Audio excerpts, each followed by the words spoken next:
마태복음 8장 23절에서 27절까지고요. 마태복음 8장 23절, 27절. 8장 전체를 통해서 주께서 지금 제자들을 어떻게 구별하고 계신지를 한번 보고 있습니다. 우리가 어떤 순서, 어떤 과정 정도에 와 있는지 보시면 좋을 것 같아요. 오늘이 발렌타인데이더라고요. 발렌타인데이가 여자가 남자한테 주는 거예요? 남자가 여자한테 주는 거예요? 받아본 적이 없어서 모르겠어요. 예, 나가실 때 초콜릿 하나씩 그래서 갖고 왔거든요. 예, 하나씩 가져가세요. 뭐 그래도 교회 왔는데 선물 하나씩 받아가면 좋잖아요. 본인이 못 드시더라도 누구한테 전달하시기 바랍니다. 드시면 더 좋고. 그래서 뒤에다 나눠드릴까요? 조금 더 기도할 때 하나씩 놔드릴까요? 그게 낫나?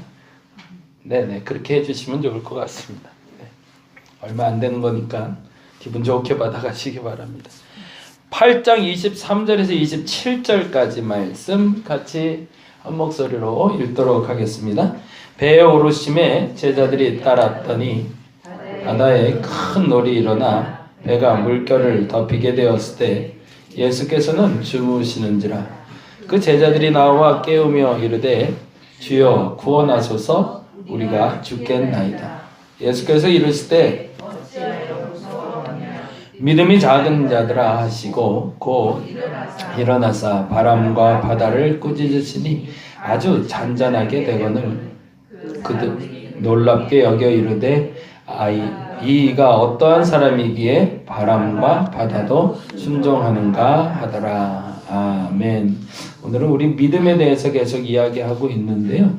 8장 1절 그리고 8장 1절과 8장 1절과 그리고 8장 18절 그리고 8장 23절에 좀 동그라미를 해놓을까요? 8장 1절, 8장 18절 그리고 8장 23절. 믿음의 순서가 있지는 않지만 믿음의 성숙도는 분명히 있는 것 같아요. 어떤 사람마다 믿음이 다 똑같지는 않고 믿음의 경중도 있고 믿음의 성숙도. 그래서 저는 변화의 시점이 있고 성장의 시점이 있고 성숙의 시점이 있다고 보는데 이 변화되는 과정이 조금 사람마다 조금 차이가 있는 것 같아요. 아이들하고 예전에 한번 방탈출이라는 뭐 요즘 그런 카페가 있더라고요. 그런데 가보셨나요 혹시? 그런데 아세요? 예, 방탈출이라고 있어요. 그래서 뭐냐면 가면은 열쇠를 주는 게 아니라 열쇠를 하나 주더라고요. 그러면서 이제 들어가서 방을 딱 열고 들어가면요, 그 방 안에 방이 있어요. 그래서 그 방 안에서 문제를 풀면 그 문제를 푸는 걸로 다음 그 힌트를 또 줘요. 그래서 그 힌트를 풀면 또 다음 문을 열 수 있게.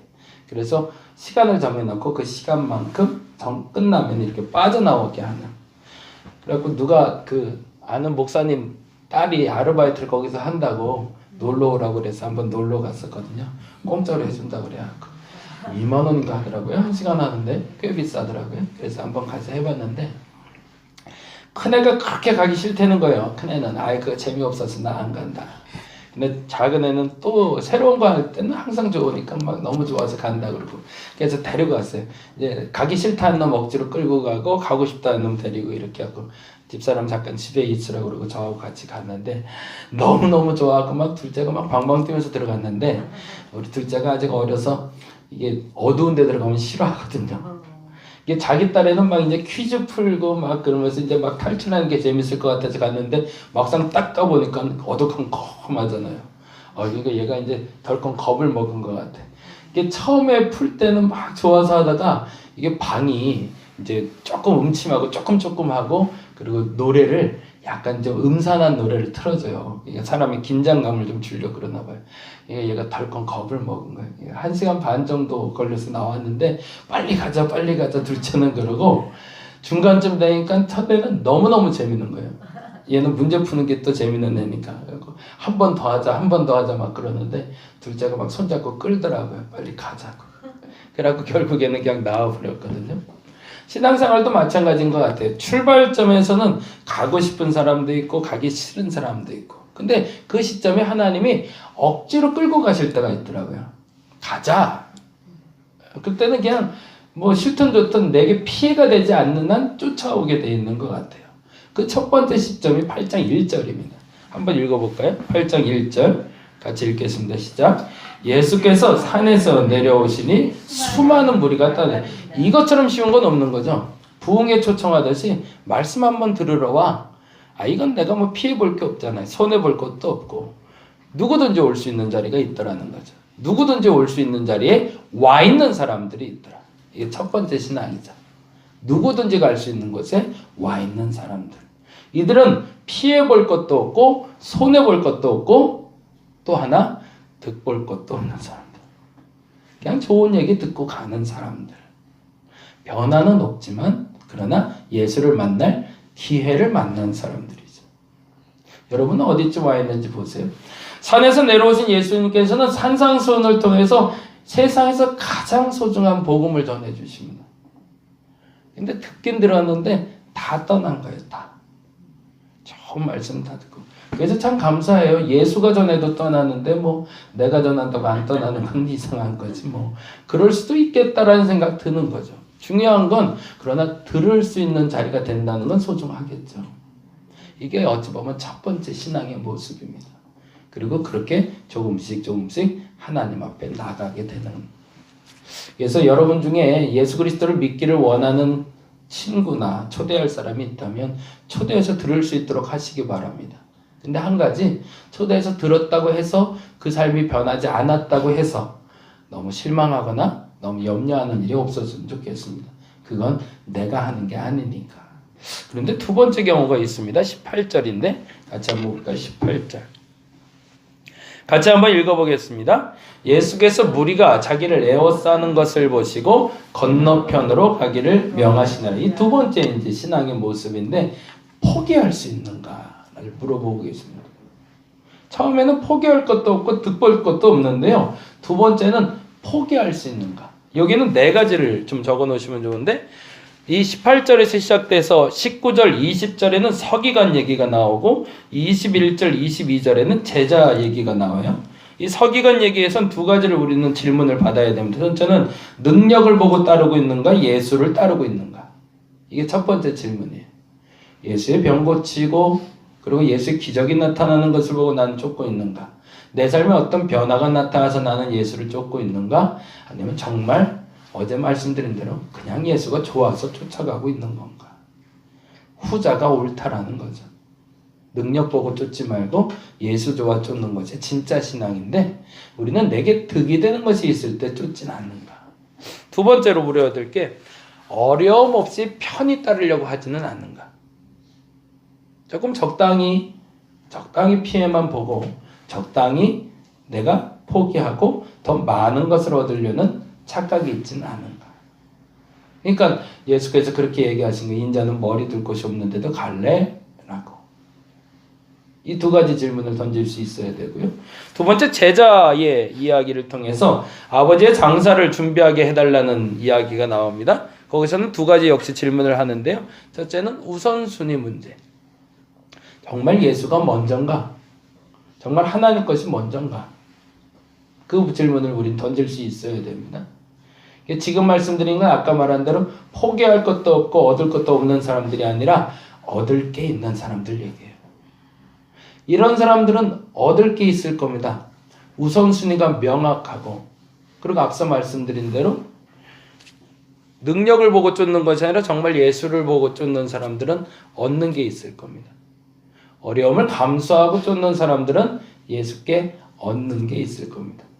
근데 마지막에 이 제자의 아버지에 대한 고백을 통해서 우리가 한 가지 더 이제 솔직히 고백해야 될 게 뭐냐면 핑계대고 있지는 않은가.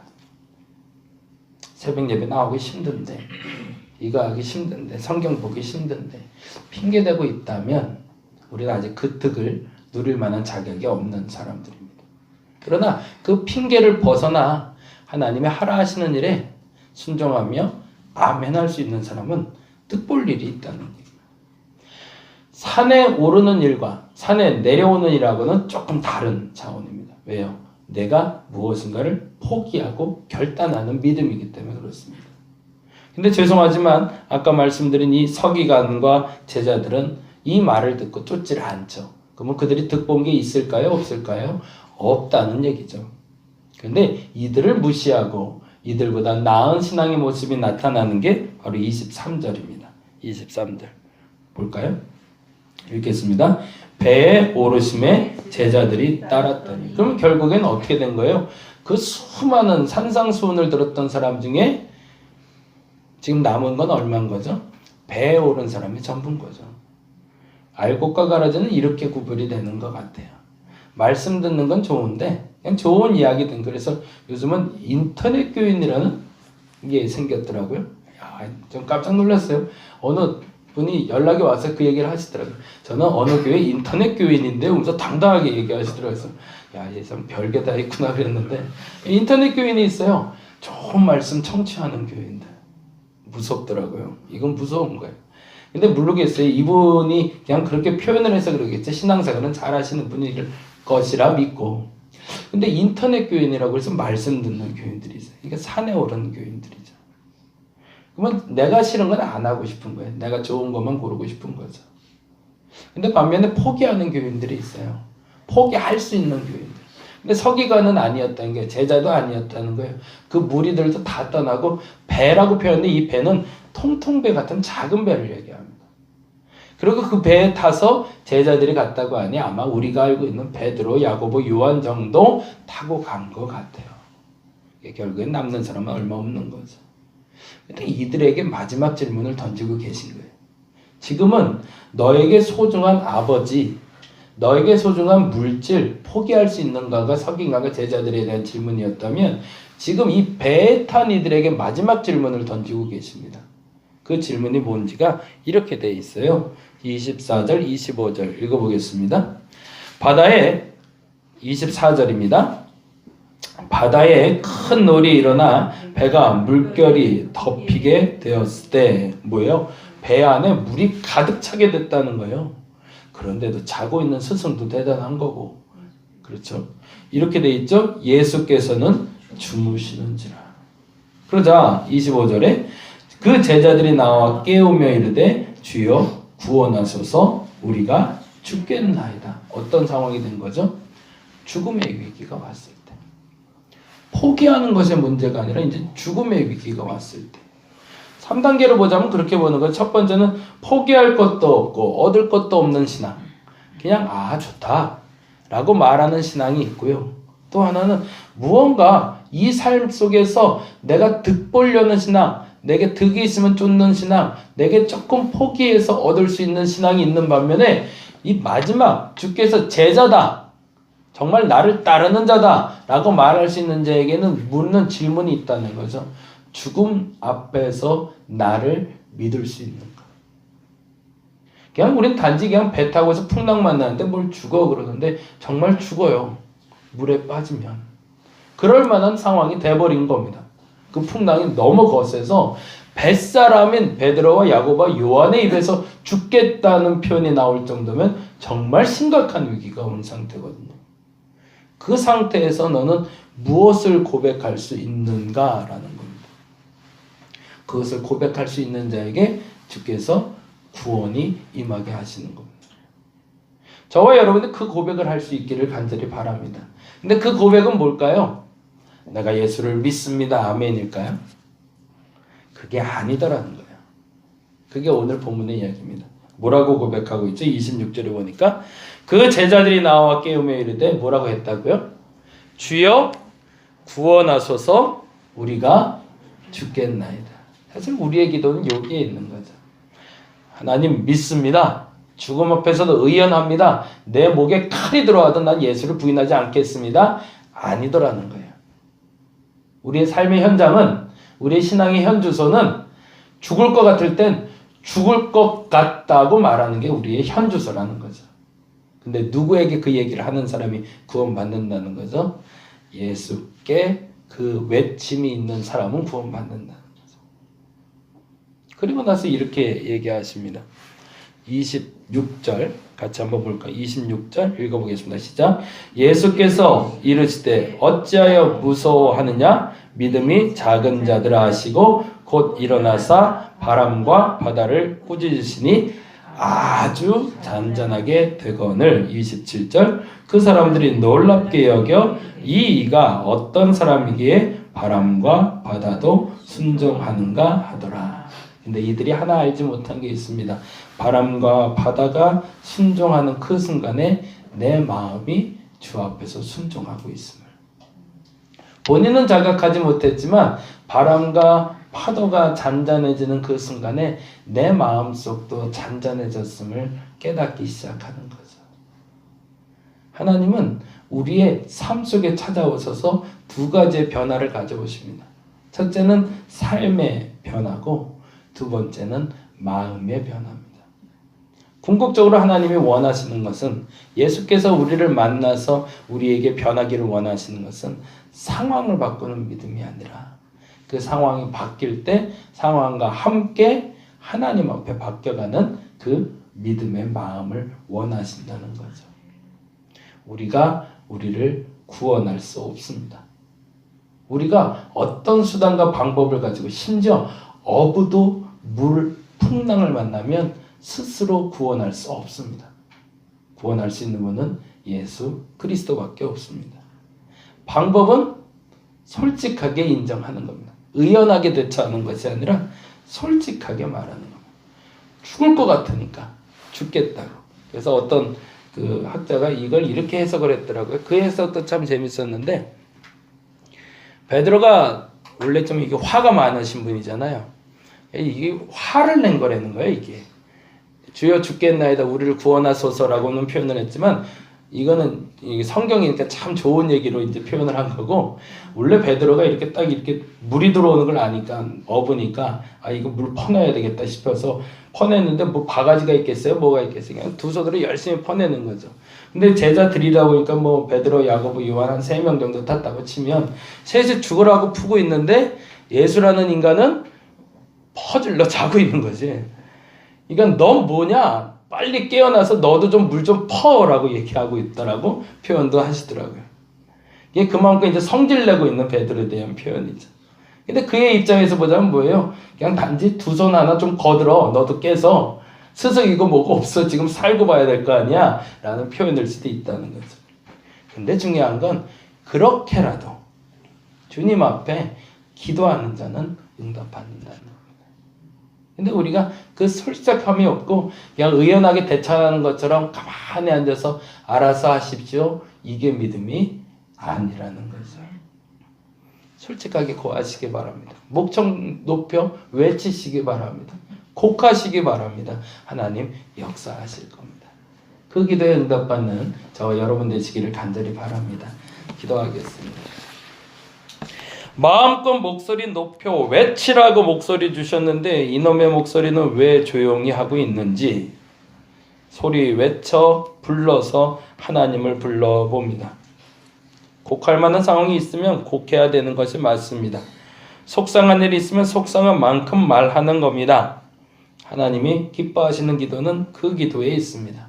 주여 우리가 죽겠나이다. 우리를 구원하소서. 주님 죽을 것 같습니다. 나 좀 살려주세요. 라고 말하는 사람 구원하실 겁니다. 내가 죽을 것 같은데 하나님 알아서 하십시오. 그것이 믿음이라고 착각하면 안 될 것 같습니다. 내 자신을 솔직하게 하여 주옵시고 그 솔직함이 드러날 때 그 솔직함에 부합한 응답으로 내게 허락하여 주시옵소서. 오늘도 내 마음을 하나님께 드러내 봅니다. 하나님 내 마음의 파도가 잔잔해지게 하여 주시옵소서. 감사합니다. 고마우신 예수님 이름으로 기도드렸습니다. 다 같이 기도하고 돌아가도록 하겠습니다.